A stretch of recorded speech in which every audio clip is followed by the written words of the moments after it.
السلام علیکم ورحمۃ اللہ وبرکاتہ۔ بسم اللہ الرحمن الرحیم وبہ نستعین۔ کل ہم لوگ یہ حدیث پڑھ رہے تھے جو جس کو امام بخاری رحمۃ اللہ علیہ نے عبداللہ ابن عباس رضی اللہ تعالیٰ عنہ کی طریق سے نقل کیا ہے، اور اس میں عبداللہ ابن عباس رضی اللہ تعالیٰ عنہما نے جناب نبی کریم صلی اللہ علیہ وسلم کا تعارف کرایا ہے۔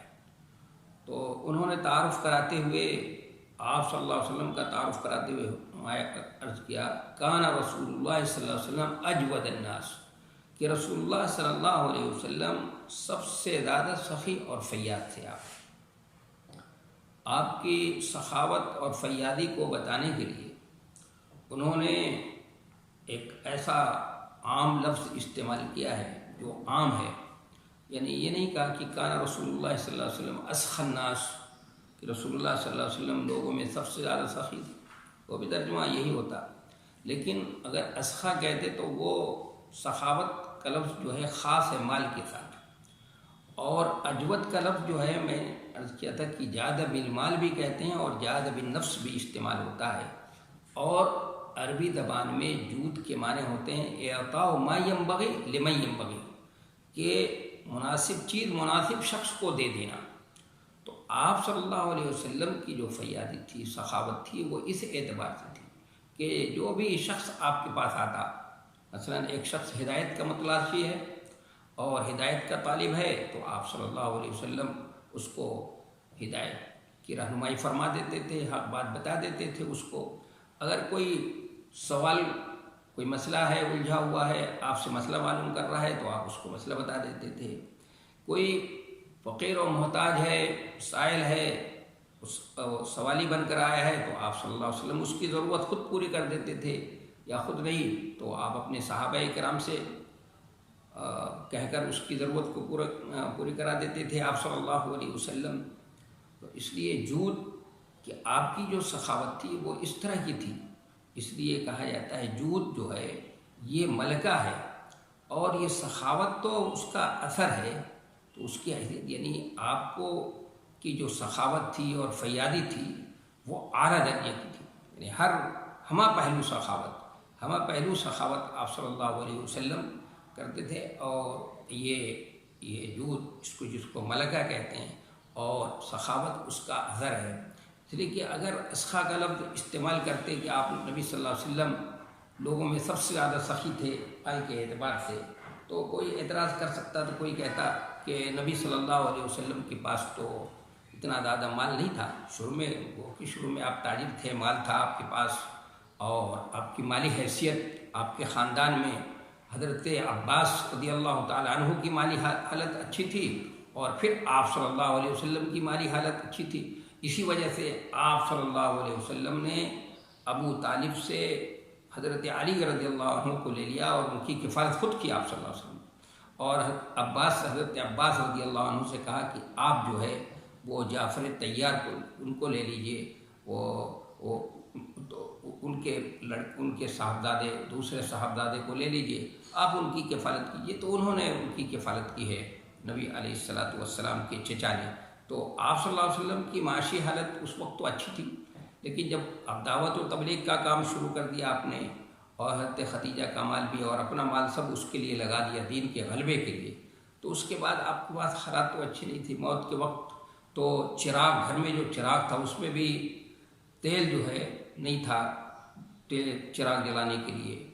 اور بھوک کی وجہ سے آپ بستر پر کروٹیں لے رہے تھے، کروٹ بدل رہے تھے آپ صلی اللہ علیہ وسلم۔ تو کوئی کہہ سکتا ہے، لیکن ایسی بات نہیں ہے، ٹھیک ہے، لیکن آپ کے پاس جو بھی مال آتا تھا، جب بھی کبھی مال آیا، مثلا بحرین سے 1,00,000 درہم اور دینار جو ہے آیا، اور پھر آپ نے مسجد کے ایک کونے میں اس کو رکھوا دیا، نماز سے فارغ ہونے کے بعد سب تقسیم کر دیا لوگوں کے درمیان آپ صلی اللہ علیہ وسلم۔ صحابہ کرام نے عرض کی کہ اللہ کے رسول، کچھ وہ قرضہ تھا، اس قرضے کو چکانے کے لیے، ادا کرنے کے لیے کچھ بچا لیتے آپ۔ تو آپ صلی اللہ علیہ وسلم نے فرمایا پہلے کیوں نہیں بتایا تم نے؟ اور ایک مرتبہ کا واقعہ ہے کہ آپ عصر کی نماز پڑھ کر فوراً اپنے ازواج مطہرات کے حجرے میں تشریف لے گئے آپ، اور وہاں سے سونے کا ایک ٹکڑا لے کر آئے، اور آپ نے فرمایا کہ نبی کی شایع نشان نہیں ہے کہ اس کے گھر میں اس طرح کی چیزیں موجود ہوں، اور اس کو لوگوں میں تقسیم کر دیا۔ تو آپ صلی اللہ علیہ وسلم اس اعتبار سے سخی اور فیاض تھے۔ ایک صحابیہ نے آپ کو تہبند دیا، جو بہت عمدہ تہبند دیا۔ آپ صلی اللہ علیہ وسلم نے اس تہبند کو زیبتن کیا، پہنا، اور پہن کر جب باہر آیا تو ایک صحابی نے اس کو دیکھا اور کہا کہ کیا یہ عمدہ تہبند ہے، کاش کہ یہ تہبند مجھے مل جاتا تو بہت اچھا ہوتا۔ تو آپ صلی اللہ علیہ وسلم اندر گئے اور پرانا تہبند پہن کر آپ نے وہ لنگی ان کو دے دی۔ تو صحابہ کرام نے ان سے کہا کہ آپ نے تو بہت غلط کام کیا، یہ وہ آپ کے لیے صحیح نہیں تھا، مناسب نہیں تھا کہ آپ صلی اللہ علیہ وسلم کو تو ایک صحابیہ نے بڑے سے شوق سے، بڑے محبت سے یہ تحفے میں دیا تھا، اور آپ نے اس کو پہنا تھا اور تم نے فوراً مانگ لیا۔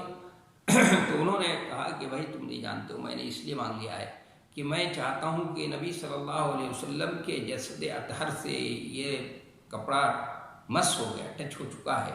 اور آپ نے اس کو استعمال کر لیا ہے، تو میں اس کو اپنی کفن میں استعمال کرنا چاہتا ہوں، اس لیے میں نے نبی صلی اللہ علیہ وسلم سے مانگ لیا۔ اور اس طرح سے بے شمار مواقع آئے ہیں۔ آپ غزوہ خندق حنین کے موقع پر آپ صلی اللہ علیہ وسلم نے لوگوں کو اس طرح بہت دیا، جب ان کی طرف سے جو ابھی کمزور تھے منافقین کی طرف سے کچھ اس طرح کی باتیں آئیں جو آپ کے لیے بڑی تکلیف دہ تھیں، اور بہت سخت لہجے میں انہوں نے کہا ہے کہ ہم آپ سے آپ کا مال نہیں مانگتے،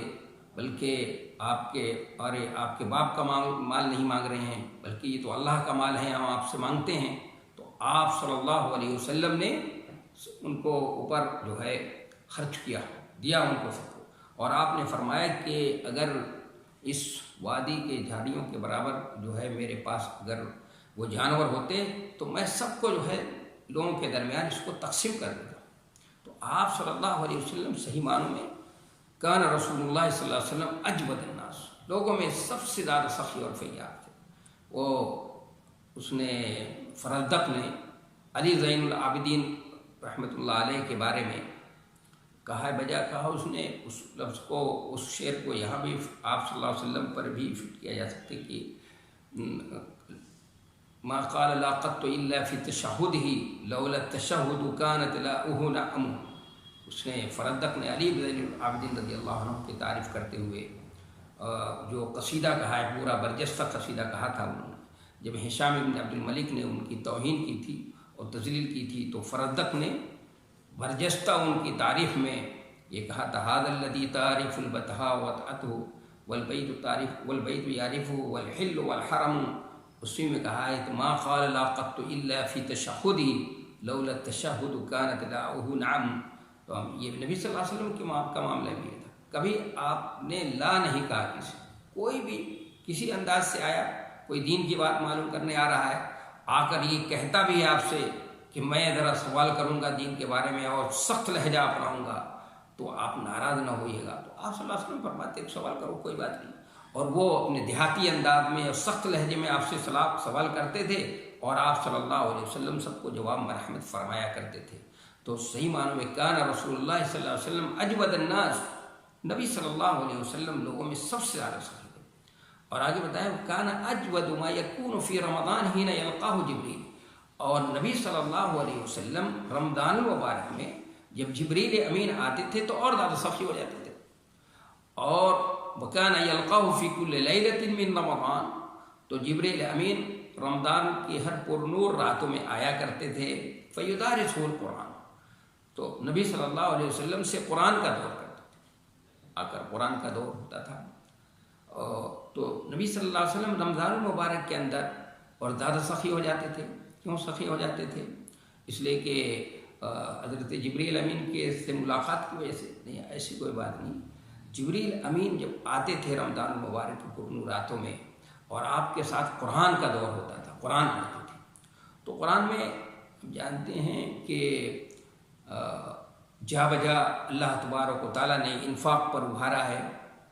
لوگوں کو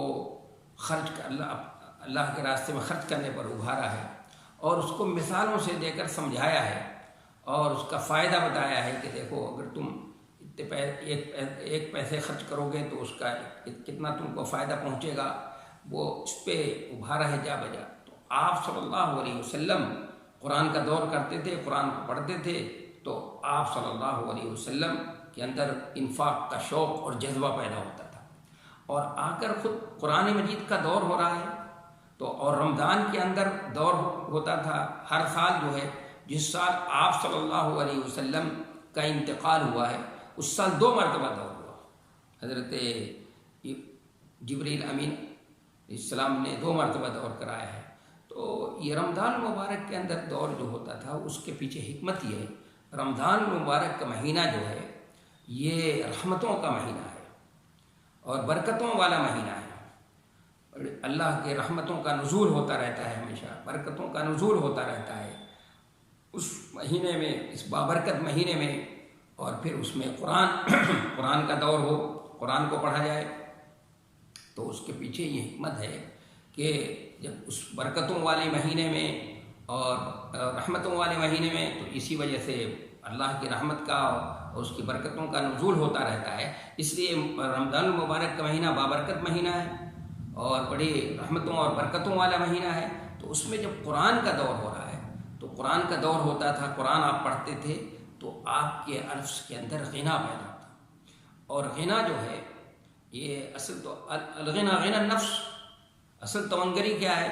کہ نفس کی تمنگری ہے، اور یہ غنا جو ہے یہ جود و سخا کا سبب ہے، جود و سخا اور سخاوت اور فیادی کی وجہ ہے۔ تو آپ صلی اللہ علیہ وسلم قرآن کا دور کرتے، آپ کے اندر یہ غنا کی صفت پیدا ہوتی،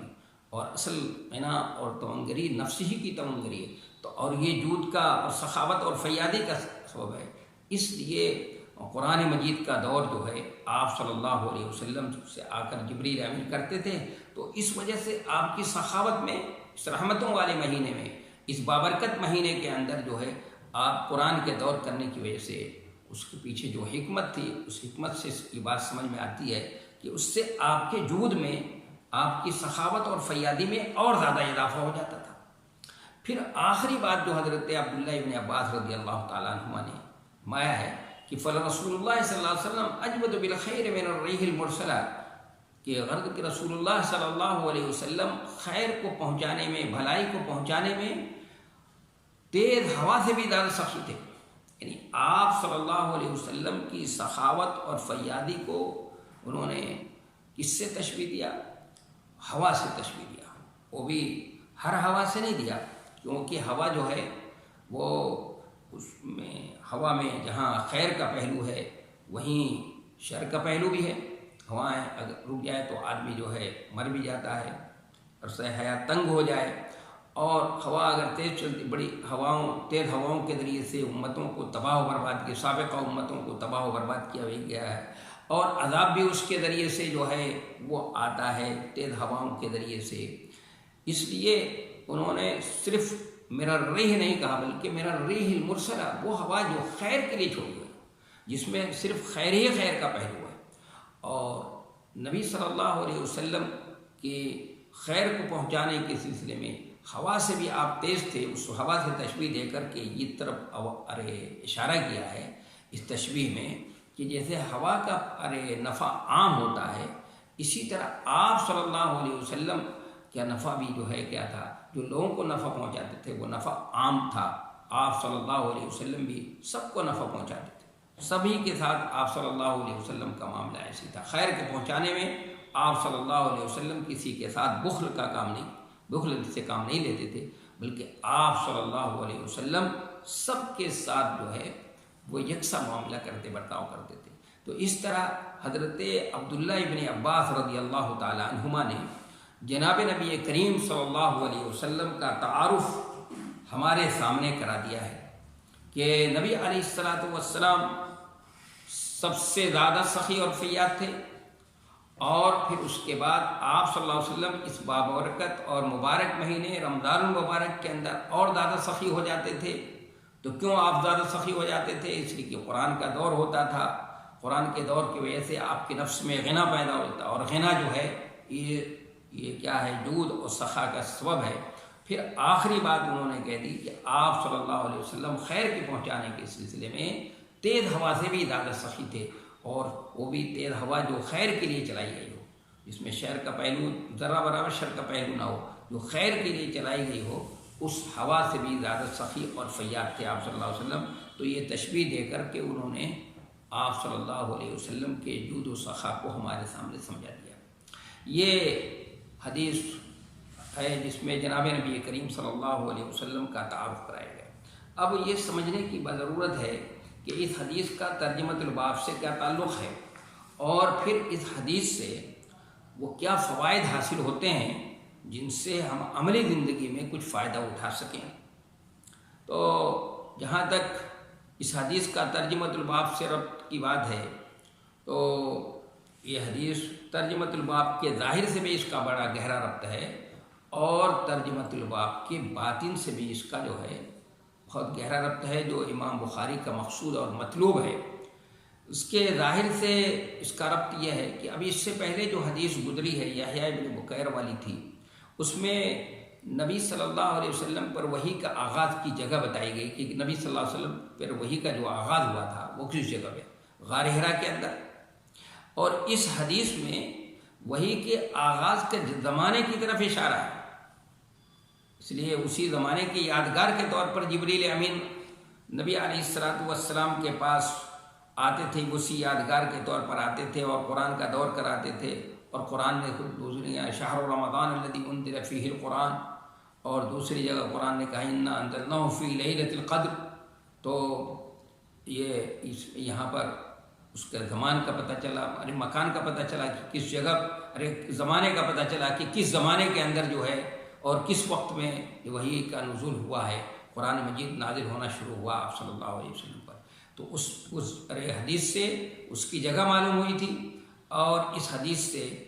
نبی علیہ السلام پر وحی کے نزول کا زمانہ معلوم ہوا۔ تو اس طرح سے دیکھا جائے، غور کیا جائے تو اس حدیث کا ترجمۃ الباب سے کیا ہے، بہت گہرا ربط ہے۔ اور دوسرے پہلو سے جو اس کا باطنی پہلو ہے کہ جو وحی کی عظمت اور اس کی جلالت شان، اس کی قدر و قیمت، اس پہلو سے اگر غور کیا جائے تو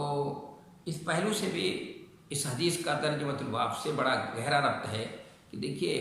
ایک پہلی حدیث سے ابھی یحییٰ ابن بکیر رحمۃ اللہ علیہ کی حدیث سے معلوم ہوا اس کی کہ وحی کے نزول کی جگہ کیا تھی،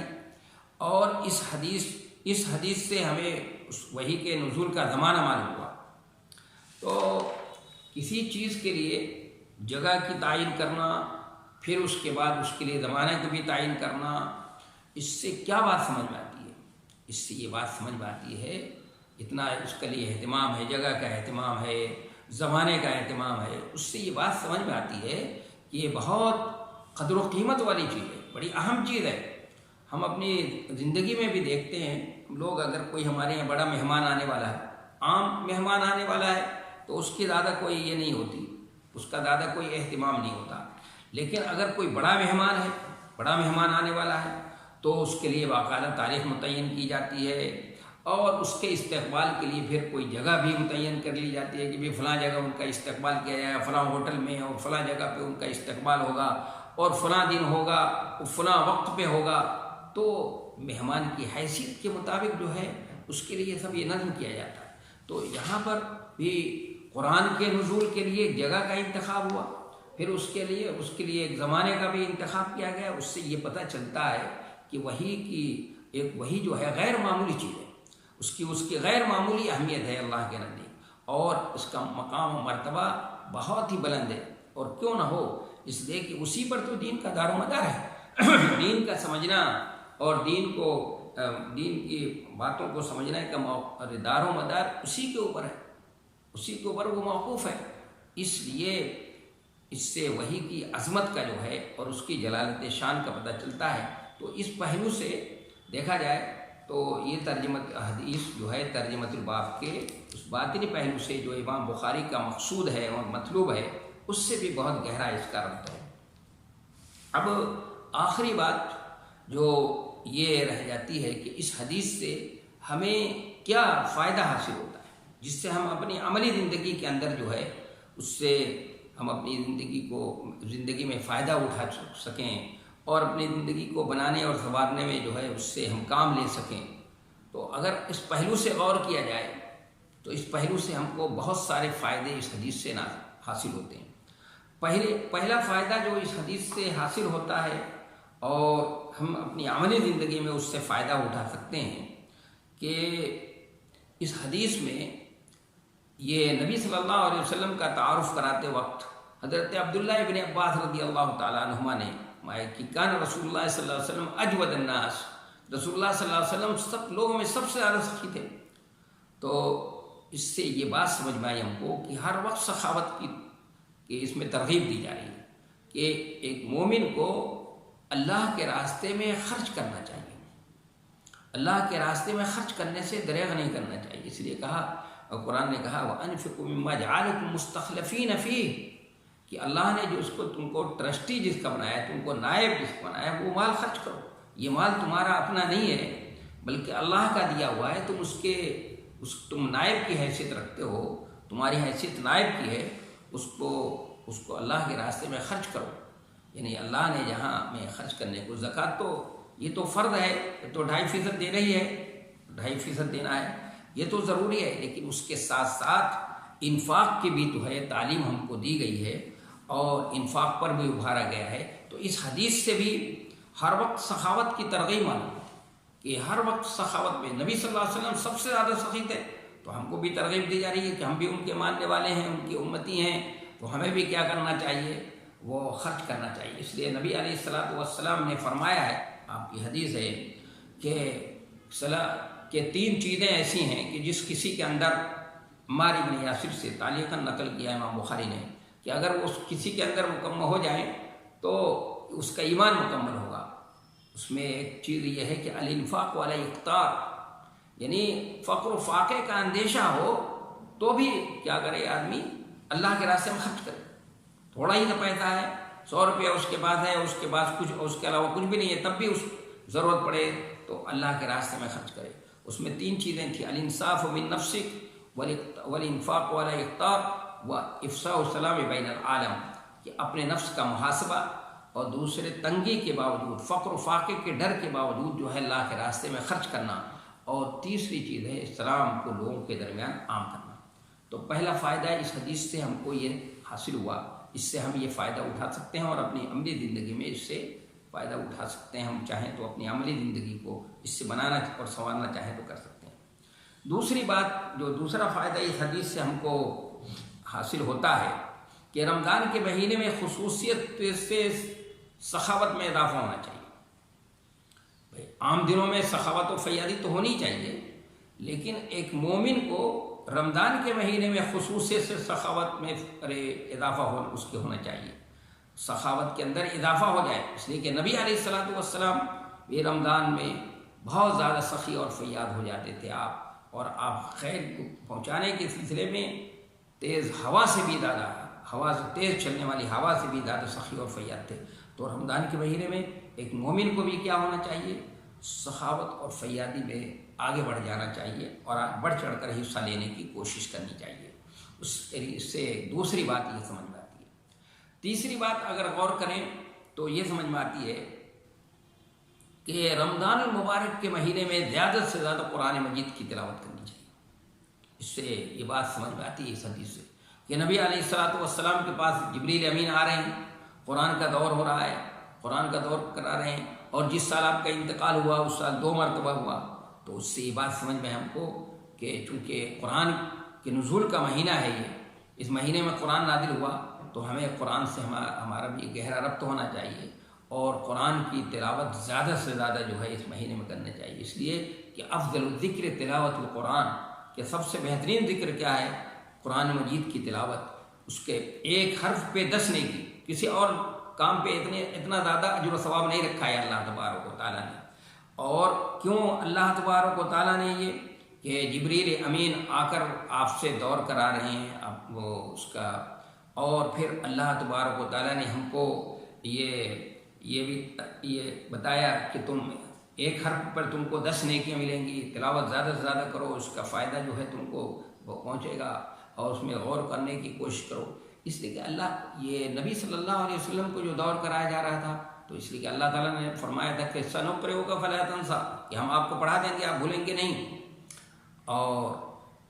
یہ کہ اللہ تعالیٰ نے قرآن مجید کی حفاظت کی، انا نحن نزلنا الذکر وانا لہ لحافظون، کہ ہم نے ہی قرآن کو نازل کیا اور ہم ہی اس کی حفاظت کریں گے۔ تو اس حفاظت کو کیسے اللہ تعالیٰ کرائے گا؟ تو اس کے لیے ایک سنت بھی جاری کرنا تھا، اس کے لیے ایک سنت کو جاری کر دیا ہے اللہ تبارک و تعالیٰ نے کہ حضرت جبریل آ کر نبی علیہ الصلوۃ والسلام کو دور کرا دیتے۔ اس لیے آج بھی رمضان میں ہم لوگ کیا ہوتا ہے، حفاظ جو ہے دور کرتے ہیں، پڑھتے ہیں، سناتے ہیں محرابوں میں قرآن کو، اور قرآن مکمل کیا جاتا ہے۔ اس سے یہ پتہ چلتا ہے اس طرح سے اللہ تبارک و تعالیٰ جو ہے قرآن مجید کی کیا کر رہا ہے، حفاظت کر رہا ہے۔ اس لیے اللہ تعالیٰ نے قرآن کی تلاوت پہ اجر و ثواب کو بھی دال رکھا ہے، تاکہ لوگ رغبت کے ساتھ جو ہے اس قرآن کی تلاوت کریں اور اس قرآن کی حفاظت کریں۔ اس لیے کہ اللہ تبارک و تعالیٰ نے قرآن کی حفاظت کرنے کی ذمہ داری لی ہے، تو فرشتوں کے ذریعے تھوڑی حفاظت کرائی ہے، یا اپنے قانون لفظ کن کے ذریعے سے نہیں کرائی اللہ تعالیٰ نے، بلکہ انسانوں کو یہ ذمہ داری اللہ تعالیٰ نے خود بنائی ہے، دی ہے، اور انسانوں کے اندر یہ صلاحیت اللہ نے پیدا کر دی کہ وہ اس کے اس منصوبے کا حصہ بن جائیں اور اس منصوبے کو پائے تکمیل تک پہنچائیں۔ تو تیسری بات اس سے یہ سمجھ میں آئی کہ رمضان المبارک کے مہینے میں زیادہ سے زیادہ قرآن مجید کی تلاوت کرنی چاہیے، اور اس کے پیچھے وہ حکمت ہے۔ اور چوتھی بات اس سے ہمیں یہ سمجھ میں آتی ہے کہ بزرگوں اور علماء کی ملاقات کے لیے جانا بھی ہے، یا ہر مہینے میں جانا چاہیے، سال میں جانا چاہیے، زیادہ سے زیادہ بڑے لوگوں کے پاس جانا چاہیے، ان سے ملنا چاہیے، ان کی مجلسوں میں بیٹھنا چاہیے۔ لیکن خاص طور سے اس حدیث سے یہ بات سمجھ میں آ رہی ہے کہ بزرگوں اور علماء کی ملاقات کے لیے جانا چاہیے۔ دیکھیے جبریل امین نبی علیہ الصلوۃ والسلام سے ملاقات کے لیے آ رہے ہیں، قرآن مجید کا دور ہو رہا ہے اور ہر رات آ رہے ہیں آپ کے پاس، تو اس سے یہ بات سمجھ میں آ رہی ہے کہ بڑے لوگوں کے پاس جانا چاہیے، ان کی مجلسوں میں بیٹھنا چاہیے، اس سے فائدہ ہوتا ہے۔ یہ بات بھی سمجھ میں آتی ہے اس حدیث سے۔ اور پانچویں بات یہ سمجھ میں آتی ہے اس میں کہ ماہ رمضان میں قرآن پاک کے نزول کی طرف اشارہ بھی ہے۔ اس حدیث سے اس بات کی طرف اشارہ ملتا ہے کہ قرآن مجید کا نزول جو ہے رمضان المبارک کے اندر ہوا ہے، اور دوسری جگہ خود قرآن مجید میں اس کی وضاحت موجود ہے، لیکن اس حدیث میں اشارہ ہے اس لیے کہ چونکہ قرآن مجید کا نزول رمضان المبارک کے اندر ہوا ہے، اس لیے جبریل امین اس کی مناسبت سے رمضان المبارک کی شب میں پر نور راتوں میں آپ کے پاس آیا کرتے تھے۔ اس سے یہ اشارہ ملتا ہے کہ قرآن مجید کا نزول جو ہے رمضان المبارک کے اندر ہوا ہے۔ اور چھٹی بات یہ سمجھ میں آتی ہے کہ قرآن پاک کی صورتوں اور آیتوں کی ترتیب توقیفی ہے، یعنی قرآن مجید کی جو صورتیں ہیں یا قرآن مجید کی جو آیات ہیں یہ سب توقیفی ہیں، یعنی من جانب اللہ ہیں، یہ نبی علیہ الصلوۃ والسلام کی طرف سے نہیں ہے۔ اس لیے کہ جبریل امین آ رہے ہیں، آپ کو اسی ترتیب کے ساتھ پڑھ کر سنا رہے ہیں، بتا رہے ہیں، اور آپ صلی اللہ علیہ وسلم بھی ان کو پڑھ کر سناتے ہیں۔ تو اس سے یہ پتہ چلا کہ یہ سب آیتوں کی ترتیب، صورتوں کی ترتیب، یہ سب من جانب اللہ ہے، اس میں آپ صلی اللہ علیہ وسلم کا کوئی دخل نہیں، آپ صلی اللہ علیہ وسلم کی طرف سے نہیں ہے۔ اس لیے یہ بات خوب اچھی طرح سمجھ لینی چاہیے کہ یہ سب کا سب معاملہ توقیفی ہے، یعنی سارا کا سارا معاملہ من جانب اللہ ہے، اللہ کی طرف سے ہے، یہ اللہ کی کسی بندے اللہ نے اس کو کسی اور کو ذمہ داری نہیں دی ہے۔ اس حدیث سے یہ بات بھی سمجھ میں آئے۔ یہ خاص طور سے 5-6 باتیں فائدے جو ہے اس حدیث سے ہم کو حاصل ہوتے ہیں، اور اس سے ہم اپنی عملی زندگی کے اندر جو ہے اس سے فائدہ اٹھا سکتے ہیں۔ تو یہ اس حدیث کی